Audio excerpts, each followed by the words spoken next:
76 tahun yang lalu, Indonesiaku merdeka. Membicarakan Indonesia tidak akan membosankan. Indonesia itu indah, dan Indonesia itu beragam. Mulai dari suku, agama, ras, sampai budaya. Sejak kecil, kita tak pernah asing dengan kata toleransi. Dan itu yang menjadikan kita bangsa yang Bhinneka Tunggal Ika. Berbeda-beda, tapi tetap satu jua. Dengan banyak perbedaan, baik dari segi adat istiadat, suku, ras, dan agama tentunya, akan melahirkan banyak perbedaan pemikiran. Sudut pandang hal inilah yang menyebabkan munculnya perselisihan dan munculnya suatu gerakan seperti paham radikalisme. Gerakan radikalisme ini adalah suatu pemikiran sekelompok masyarakat yang menghalalkan segala cara dalam mencapai sesuatu. Kita, satu tetesan darah berwarna merah, helaian rambut sama hitam, walau perbedaan nyata adanya. Lalu, siapa yang akan selalu mengucapkan indahnya kemajemukan ini? Siapa lagi kalau bukan kita, para Indonesia muda.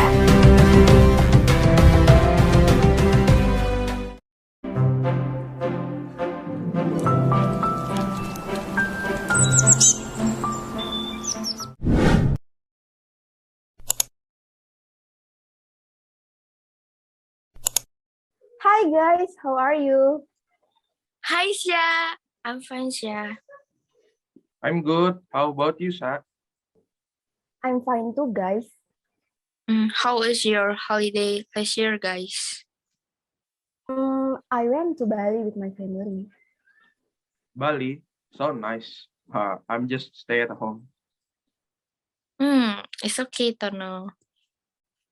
Wait, Neta, are you okay? I think your connection is bad.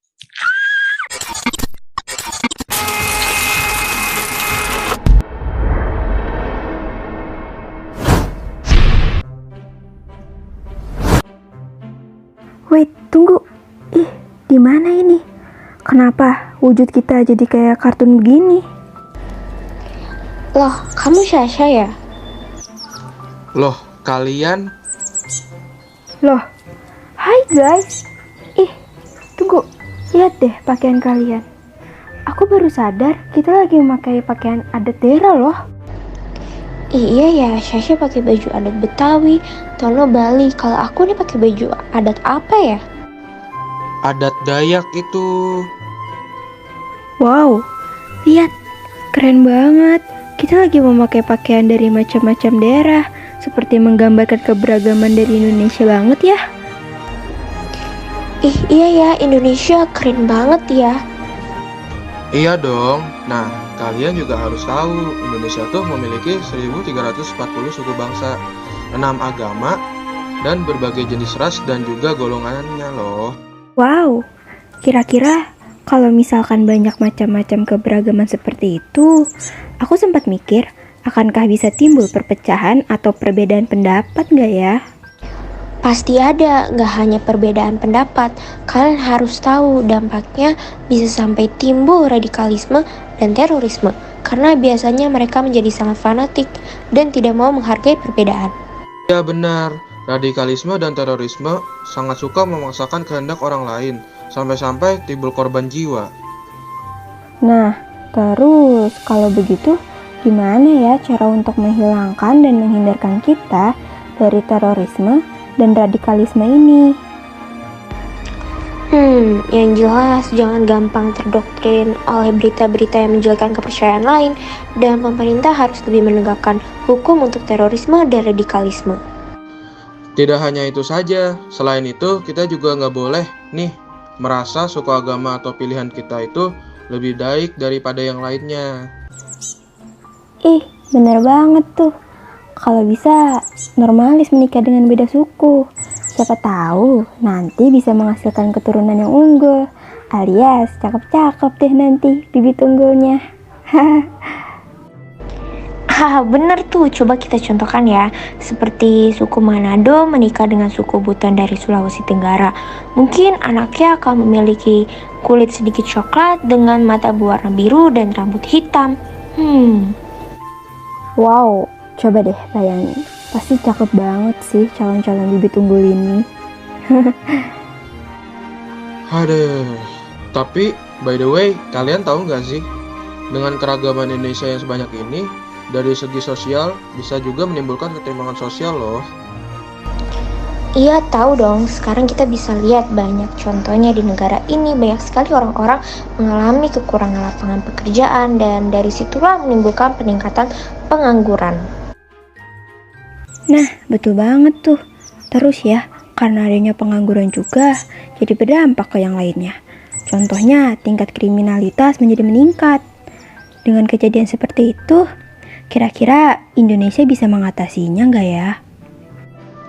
Jangan remehin Indonesia begitu dong.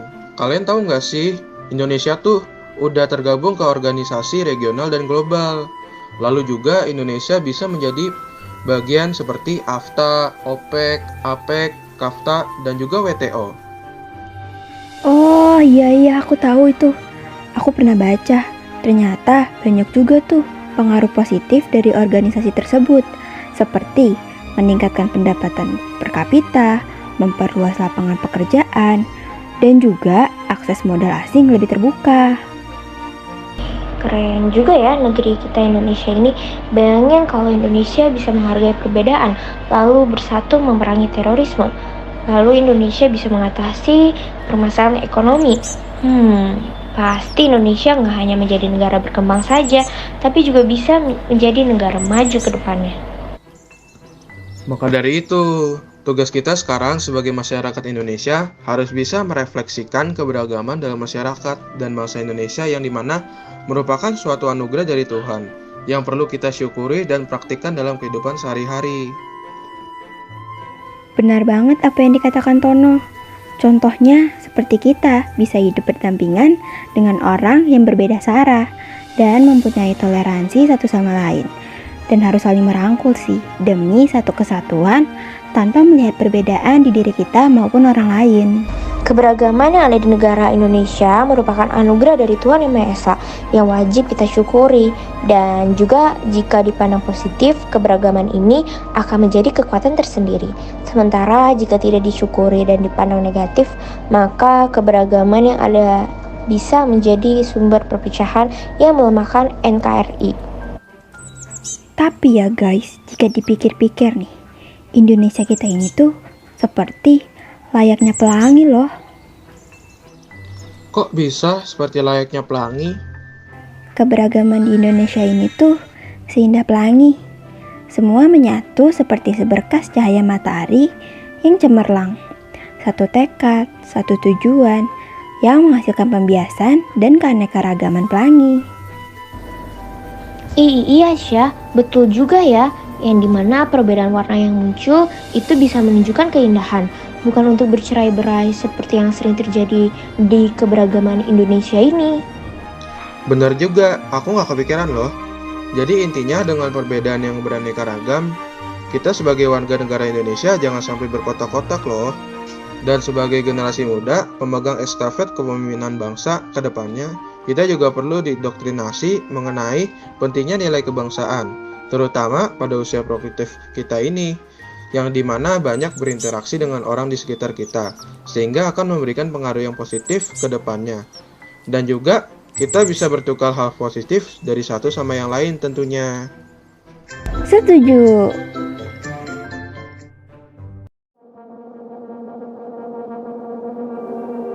Mari saling berpegang tangan, turunkan ego, dan saling berpelukan.